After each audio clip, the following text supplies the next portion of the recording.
Olá, eu me chamo Guilherme, bem-vindos ao que é o NEB, Núcleo de Estudos Bíblico-Evangelísticos, cujo objetivo é apresentar a Palavra de Deus àqueles que já a conhecem e vivem em nome de nosso Senhor Jesus Cristo e àqueles que ainda não têm ou não gozam esse prazer.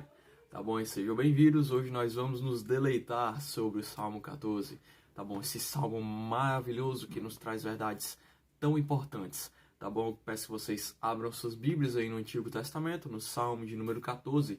Hoje nós vamos estudá-lo e ver as implicâncias desse Salmo em nossas vidas, o que ele tem a nos dizer sobre nosso coração e por que nós precisamos de Deus para seguir a vida de forma saudável. Então peço que vocês abram esse Salmo e vamos estudar juntos. Pois bem, como já introduzi a vocês, Salmo de número 14, vamos hoje ler o Salmo inteiro. Hoje nós vamos ler coisas muito importantes sobre o Salmo de número 14. Então, abra suas Bíblias, o Salmo diz o seguinte, do versículo 1 ao versículo 7. Diz assim: diz o insensato no seu coração, não há Deus. Corrompem-se e praticam abominação. Já não há quem faça o bem. Do céu olha o Senhor para os filhos dos homens, para ver se há quem entenda, se há quem busque a Deus. Todos se extraviaram e juntamente se corromperam. Não há quem faça o bem, não há nenhum sequer. Acaso não entendem todos os obreiros da iniquidade que devoram o meu povo, como quem come pão, que não invocam o Senhor? Tornar-se-ão de grande pavor, porque Deus está com a linhagem do justo. Meteis a ridículo o conselho dos humildes, mas o Senhor é seu refúgio. Tomara de Sião viesse já a salvação de Israel. Quando o Senhor restaurar a sorte do seu povo, então exultará Jacó, Israel se alegrará. O Salmo 14, ele traz verdades muito interessantes para nós. Ele tem como intuito mostrar o quão errados estamos em andar longe de Deus e de seus estatutos, mostrando que andar longe de Deus significa praticar o mal. Bom, isso nós temos que fazer alguma coisa com essa verdade. Então, o Salmo 14 vem nos ensinar isso, nos ensinar que andar longe de Deus é praticar o mal. Então, vamos de versículo a versículo para a gente entender o que é que esse Salmo está dizendo. O versículo 1 diz assim: diz o insensato no seu coração, não há Deus. Você que está vendo esse estudo, você já olhou para a natureza alguma vez? Tenho certeza que sim. Né? Afinal, é impossível algum de nós não ter olhado para alguma coisa da natureza ao longo da vida, né? Desde os mais novos até os mais velhos. A natureza é algo que encanta muito, então é normal que a gente olhe com a natureza com ar de admiração, certo? Mas você já parou para pensar que, ok, isso é muito grande para ter surgido do nada, de um estalo, ou melhor, em uma posição mais moderna, de uma explosão? Você já parou para pensar nisso? Olhe, céu, mar, tudo que neles há, você consegue dizer que todas essas coisas surgiram do nada, que elas simplesmente existem? Então, se você diz que não, que se você dá a todas essas coisas um significado, um propósito maior, se você olha para a natureza e diz, isso é complicado demais, complexo demais, o ser humano, a estrutura do ser humano, ela é complexa demais para que eu possa dizer, isso deve ter vindo do acaso, né? Simplesmente surgiu. Mas se você pensa, bom, algo maior, acima dessa existência, deve ter criado tudo isso. Alguém deve ter estruturado todo o universo da forma que ele é, para que existisse da forma que nós vemos hoje. Se você atribui isso a um ser superior, bom, você crê em Deus. Já o homem que o salmista está traçando aqui, esse homem, ele não pensa assim. Ele diz que não há Deus. E se a gente olha para o universo, nós chegamos à conclusão de que há um Deus. Se nós olhamos para nós temos a conclusão de que há um Deus, que tudo é complexo demais para que não exista um ser superior sobre todas as coisas, comandando todas as coisas. Ou seja, para nós pensarmos se há Deus, para nós concluirmos que há Deus, é interessante sempre nós olharmos para a natureza. Toda a criação nos aponta para um Criador. O apóstolo Paulo, no Novo Testamento, vai dizer isso em Romanos, capítulo 1. E aí, é interessante nós pensarmos sobre isso. Um ser superior, e que comanda todas as coisas, né? Então, nós chegamos à conclusão de que esse ser deve ser Deus, pois só Deus pode criar tudo. Mas não só criar, né? Como se ele tivesse deixado a natureza ao léu, mas criar e manter tudo. Então, chegamos à conclusão de que há um Deus. O salmista ele vai dizer que o insensato ele diz no seu coração que não há Deus. O insensato ele é o cara que ele ignora tudo isso, né? O insensato ele é o cara que ele olha para tudo e ele diz, bom, não há Deus, não existe ninguém acima de tudo isso, não existe um ser superior acima de tudo isso. Então o insensato ele diz isso. Você sabe o que é insensato? Tomei a liberdade de olhar no Google. Insensato quer dizer sem razão, sem juízo, insano, delirante. O insensato é alguém delirante, alguém que não tem razão, alguém que olha uma coisa e vê, bom, isso que parece ser verdade não é verdade. E ele é alguém sem razão. O salmista vai dizer que todo aquele que diz que não existe Deus, que não existe um ser que controle todas as coisas, que não existe um ser superior, ele é um insensato. Bom, se nós formos pensar nisso, viver essa existência achando que não há Deus, nos torna insensatos, à luz da palavra de Deus. Se nós entendemos que a Bíblia é a fonte de toda a verdade, pois ela é inspirada por Deus, e Deus é verdade, pois não procede mentira de Deus, nós entendemos que, quando a Bíblia fala que um homem é insensato por não crer em Deus, ele está dizendo a verdade. Então, o salmista vai dizer que o insensato, ele diz que não existe um Deus. Ora, a Bíblia deixa clara que existe Deus. Abre em 1 Timóteo, capítulo 2, versículo 5, você vai ver que a Bíblia deixa clara que existe um único Deus. Guarde esse versículo para o futuro, hein? A gente vai precisar dele no tramitar do estudo, a gente vai usar esse versículo, tá? Então, ele vai dizendo aqui na continuação, na parte B do verso, ele vai dizer: corrompem-se e praticam abominação, já não há quem faça o bem. Recapitulando. Na primeira parte, ele vai dizer que o insensato é aquele que diz que Deus não existe. Ora, no mesmo verso que ele diz que o insensato é aquele que diz que Deus não existe, vai dizer que esse mesmo homem, vamos colocar aqui, o homem insensato, vamos criar esse perfil do homem insensato que não crê em Deus, e agora esse que não crê em Deus, ele não só não crê, mas ele também pratica maldade, pratica abominação, que ele se é corrompido, que ele pratica o mal. Ora, o que é que isso quer dizer? Lembrando que isso aqui está no mesmo versículo que diz que o homem insensato não crê em Deus. O que é que a gente pode pensar com tudo isso? Ora, fica claro que quando esquece-se que há Deus, quando se vive como se não houvesse um Deus, como não se vive debaixo da autoridade desse Deus, pratica-se o mal. Quando a pessoa se esquece que não há um Deus, quando a pessoa abnega que há um Deus, ela pratica o mal, corrompendo a si mesma, certo? Então, isso nós podemos pensar que o homem, quando esquece que não há um Deus, ele é um insensato e ele não pratica o bem. O que é que isso nos faz pensar? Que o homem, longe de Deus, está impossibilitado de fazer o bem. Isso fica claro quando nós lemos Efésios capítulo 2, que vai dizer o apóstolo Paulo que todo homem é mau, que está morto em seu estado natural, longe de Cristo, impossibilitado de fazer o bem. E que ele continua. Ele vai dizer que esse homem é corrompido, que ele pratica abominação e que já não há ninguém que faça algum bem, porque anda longe de Deus. O que é que isso quer dizer? Se dá, pois, crer em Deus, se nós dizemos crer em Deus, isso implica um relacionamento com Ele, segundo os termos de Deus, ou seja, nos seus mandamentos. Se nós dizemos crer em Deus, nós temos que andar perto dele. Não adianta só crer em Deus, nós temos que amar os seus mandamentos. Jesus Cristo, no Novo Testamento, vai dizer que aquele que o ama, ama os seus mandamentos. Em João, capítulo 14, versículo 21.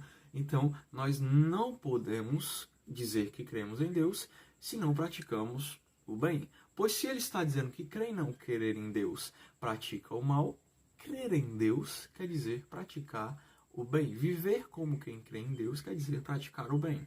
Isso nos faz pensar, bom, eu não creio em Deus do jeito que eu acho, porque a Bíblia está dizendo o jeito que Deus quer que nós façamos as coisas. Então nós temos que pensar nisso. E que continua. Ora, se dizemos crer em Deus, devemos seguir os seus mandamentos, pois assim cumprimos sua vontade. Só podemos praticar o bem só podemos praticar o bem se cumprirmos a vontade de Deus e crermos nele. Nós entendemos anteriormente essa condicional aqui dentro desses versículos. Se quem não crê pratica o mal, quem crê e vive debaixo dos mandamentos de Deus pratica bem. Então a gente vai começando a pensar nisso devagarzinho. Tá? Então a gente está traçando esse homem que não crê em Deus, que é insensato, que não pratica o bem, que é esse homem que o salmista está falando aqui. E aí ele prossegue, ele não para por aqui. O versículo 2 diz assim: do céu olha o Senhor para os filhos dos homens, para ver se há quem entenda, se há quem busque a Deus. Todos se extraviaram e juntamente se corromperam. Não há quem faça o bem, não há nenhum sequer. Ok, com base nesse homem, que a gente já vem tratando no versículo anterior, nesse homem insensato que anda longe de Deus, no versículo 2 a gente tem o seguinte: com base nesse mesmo homem, nós vimos que Deus, aqui no versículo 2, ele olha para a sua criação e não vê nenhum homem que pratique o bem. O que é que o versículo 2 diz para a gente? Do céu olha o Senhor para os filhos dos homens, para ver se há quem entenda. Ora, para ver se há quem busque a Deus. Ou seja, o Senhor olha para o mundo, olha para a sua criação. Nós somos feitos à imagem e semelhança de Deus, como vai dizer em Gênesis, somos criaturas feitas por ele.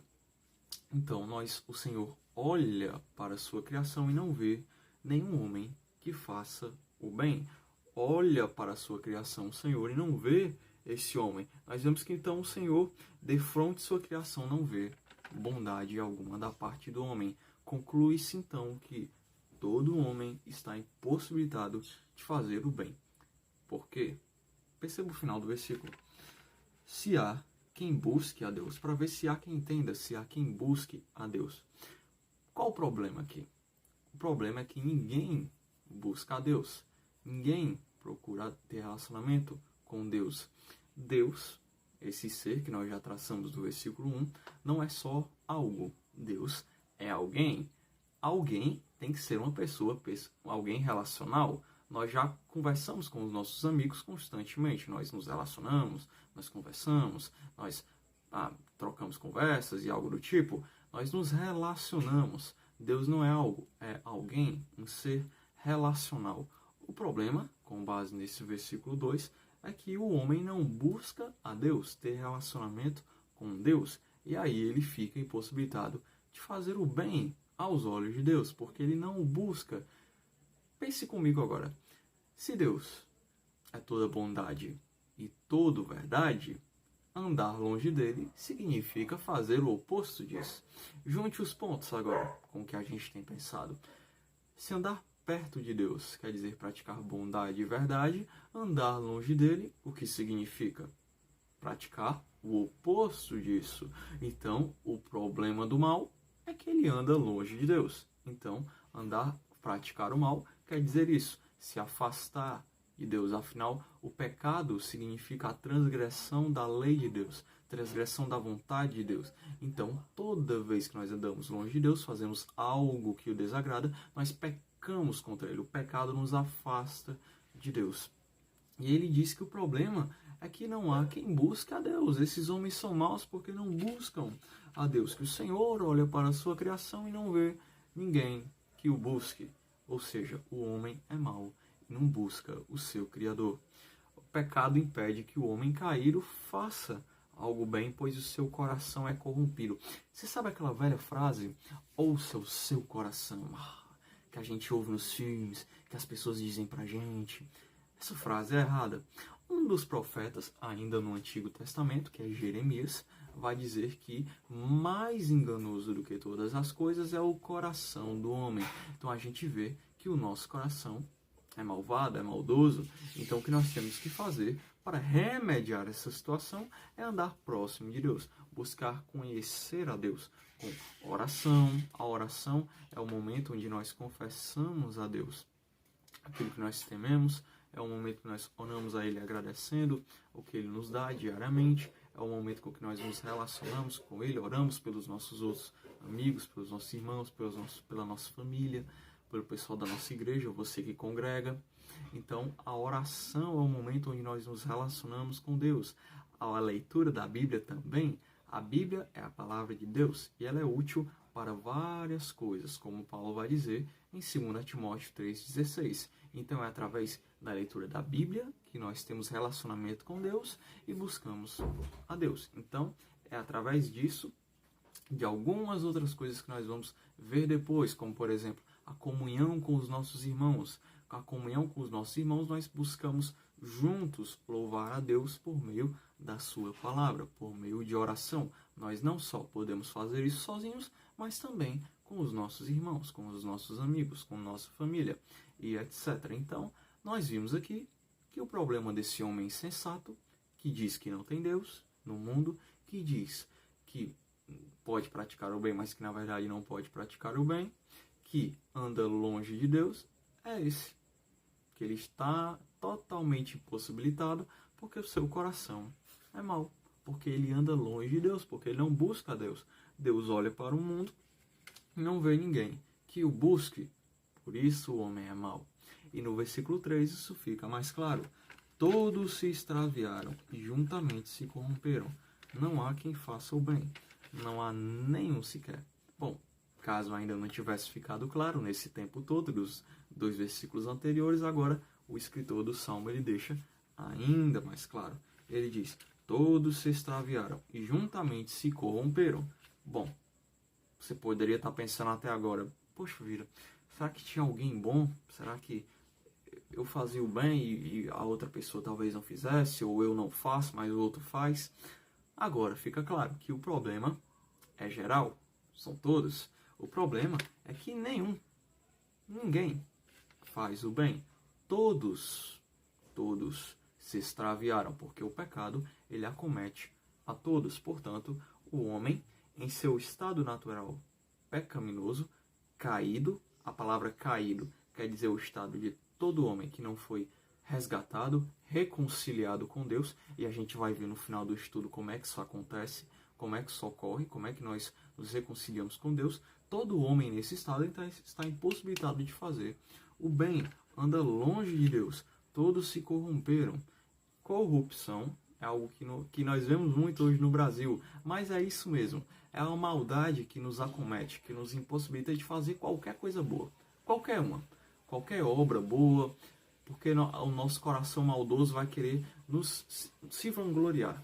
Sabe quando você faz alguma coisa e vem aquele sentimento dentro de você de que eu fiz uma coisa boa, como eu sou bom, eu sou o melhor? Isso não é bondade de verdade. A verdadeira bondade, o verdadeiro amor, ele não se vangloria, mas ele tem o outro maior do que a si mesmo. Então, ele não se vangloria. Portanto, isso não é bondade, não é amor. E você não fez isso para agradar a Deus, para se relacionar com Ele. Então, isso não é bondade. Então, isso não é nada de bom. Por isso que nós estamos impossibilitados de praticar o bem.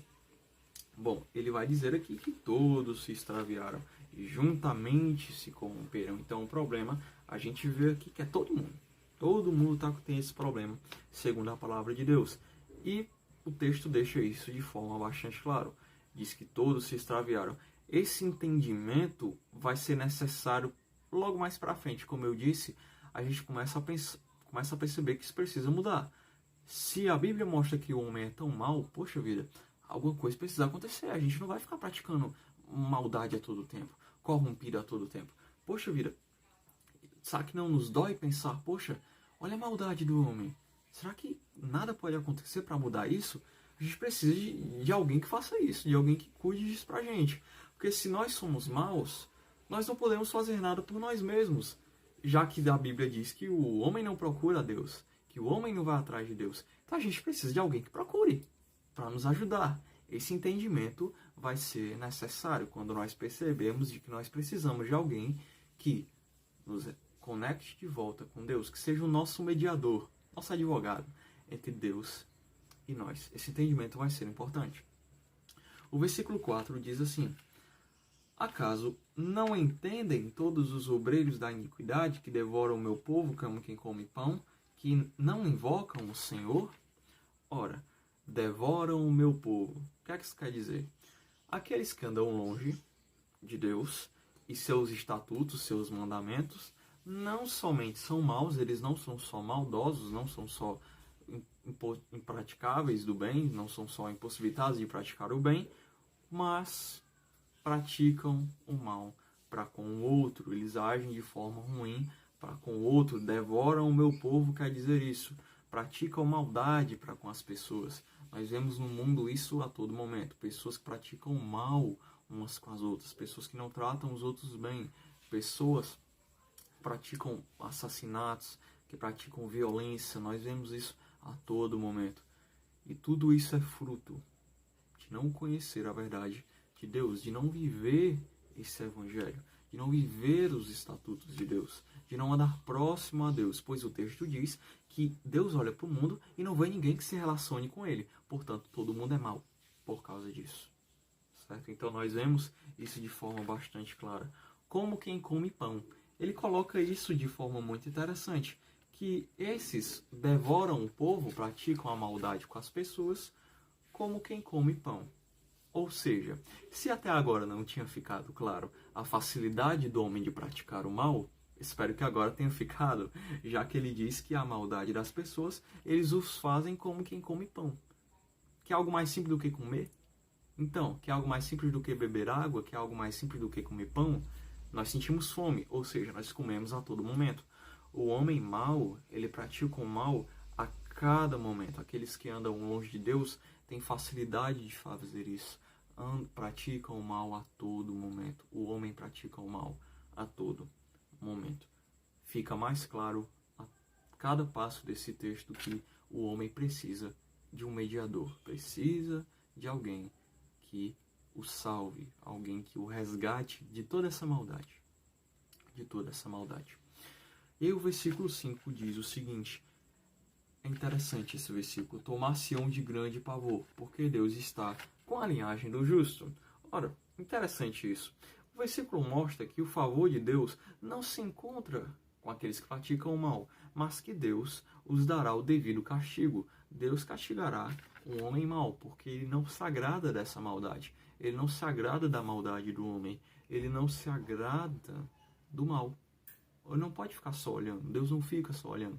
Por quê? Como eu disse no começo, agora a gente vai rebobinar.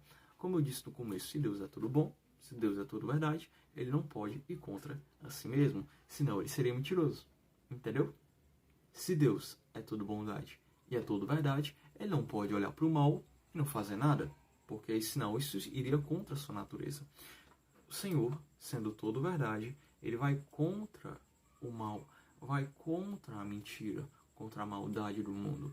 Então, Deus dará a devida paga àqueles que são maus, que praticam o mal e andam durante toda a sua vida longe dele, praticando a maldade, blasfemando, falando mal de Deus. Deus é bom, mas ele também é justo. E no versículo 6 diz o seguinte, meteis a ridículo o conselho dos humildes, mas o Senhor é o seu refúgio. Ora, mais uma vez nós vemos acentuada a maldade humana, praticando mal contra o outro. Com seu orgulho, desprezam aqueles que têm uma condição menor, aqueles que são humildes, aqueles de condição menor, aqueles de condição mais fraca. Mas o Senhor é com todos estes. O Senhor cuida do seu povo. Durante toda a Bíblia nós podemos ver que Deus trabalha com o povo de Israel, é um Deus de alianças. Então Deus escolhe para si um povo que ele cuida. A bondade de Deus é derramada sobre aqueles que ele amam. Então o desprezo de Deus é derramado sobre aqueles que desprezam os mais humildes. Isso nos faz pensar na nossa conduta com aqueles que têm menos. Que possamos pensar nisso também. Fica claro, de novo, que o homem ele precisa de um salvador. Ele precisa de alguém que o tire dessa maldade toda.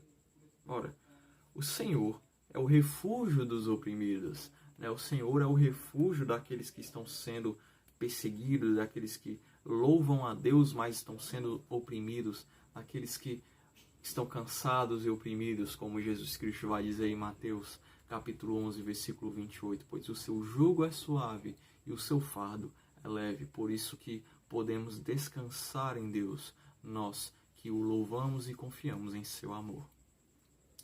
Ora, e aí, o versículo 7, ele diz o seguinte: tomara de Sião viesse já a salvação de Israel, quando o Senhor restaurar a sorte do seu povo. Então exultará Jacó e Israel se alegrará. Interessante isso. Sião, no Antigo Testamento, era um monte, uma montanha, era um monte da presença de Deus.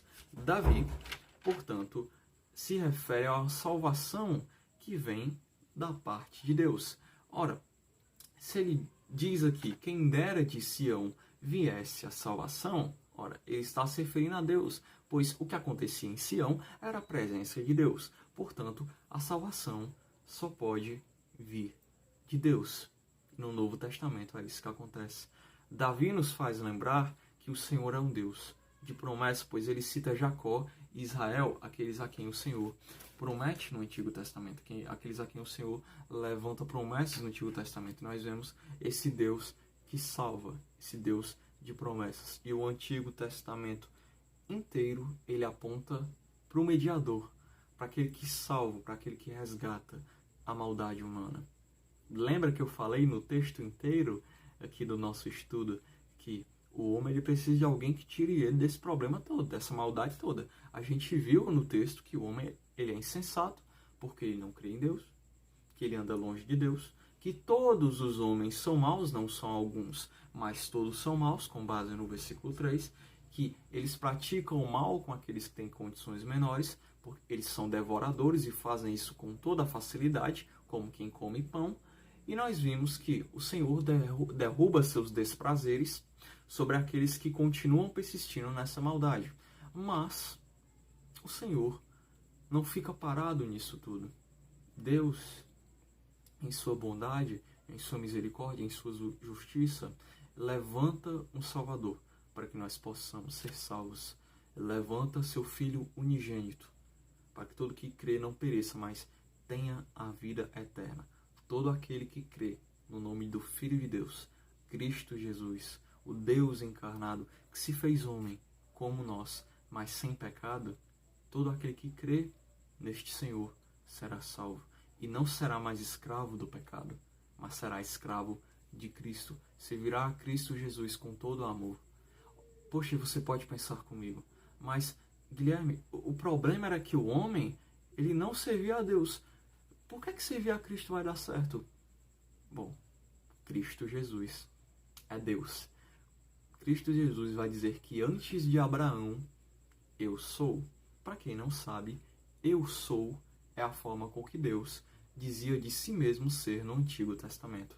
Ele dizia que ele era e que ele é o eu sou. Cristo diz que ele é o eu sou. Portanto, Cristo é Deus.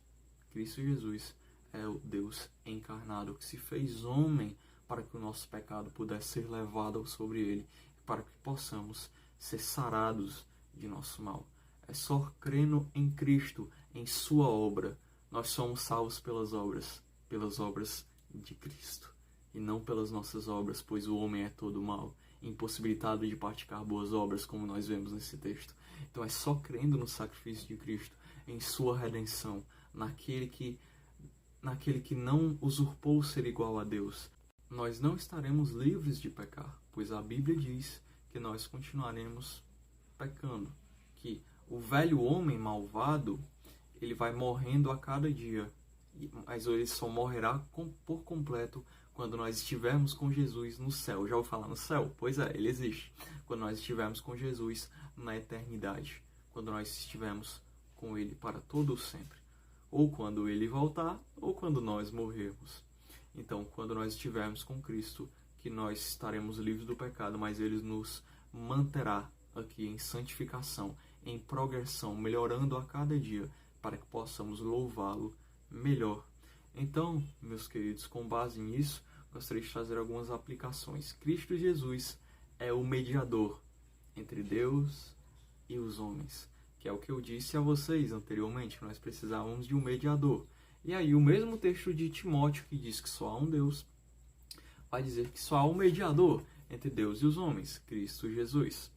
Então, nós precisamos desse mediador. Que melhor amigo nós poderíamos querer? Como negaríamos crer em um Senhor que é tão bondoso, que mesmo sendo Deus, se fez homem para que pudesse morrer e nos salvar? Como não podemos amar esse Cristo? Só por meio de Jesus podemos fazer boas obras que agradem a Deus. A confiança em Cristo nos salva e nos vivifica. Se crermos em seu nome, teremos paz com Deus e seremos capazes de louvar a Deus.